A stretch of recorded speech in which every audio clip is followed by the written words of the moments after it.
کارمندان شعبه وزارت کارهای داخلی در جماعت دهات ورخ شهر اسفره در نتیجه کارکرد اخبارات اپراتیوی بداخلاقی باز یک نفر داخل پرهیزکار و حاجتبرار مردم نورالدین شرافالدینов ساکن 67 ساله شهر اسفره را آشکار ساختند. او در منزل اقامتش به داخلی و دم انداختن مشغول شده در نوبت خود حسیات و باوری دینی زنی را سوء استفاده کرده است.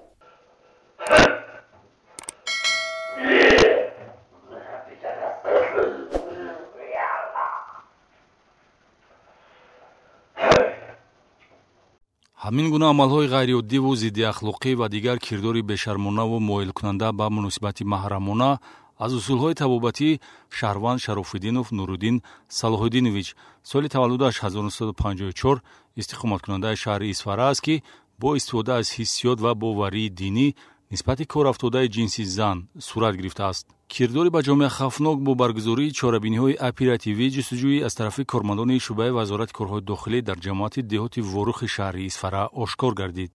рафта будам ки хел дастбараштунӣ карданам.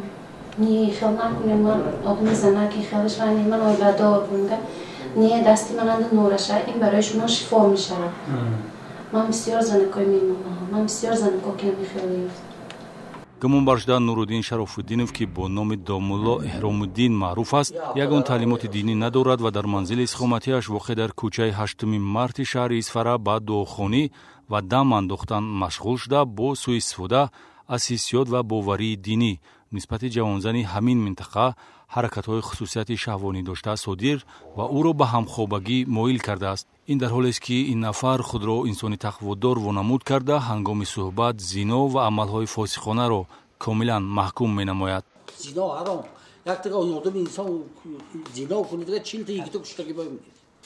агар зино кунӣ пинҳон мондани бадрафторӣ имкон медод ки ҳаракатҳои бадахлоқона идома ёбад. гумонбаршуда ҳарчанд ба занҳои бегона бо шаҳват менигарист, аз сабабе ки ба ҳавлияш мизоҷон ташриф меоваранд, саҳни ҳавлияшро ба хотири наафтодани чашми бегона ба аҳли оила пардапӯш кардааст. дар ҳоле ки ҳимояи шаъну шарафи оила мақоми баланд дорад ва бадрафториро нисбати худ равон намебинӣ, бояд дар муносибатҳои ҷамъиятӣ одобу иззати дигаронро низ ба ҷой биоварӣ. чун ин меъёри ахлоқиро гумонбаршуда Шарофиддинов риоя накард, овозаи аъмоли фосихонааш дастраси милитсияи ҷамоати ворух ва дар доираи коркардҳои оперативӣ тасдиқ ёфт. баъди аъмоли ошкор ва аз рӯи ҳодиса бо моддаи 142 иловаи 1 кодекси ҷиноятӣ парвандаи ҷиноятӣ оғоз карда шудааст.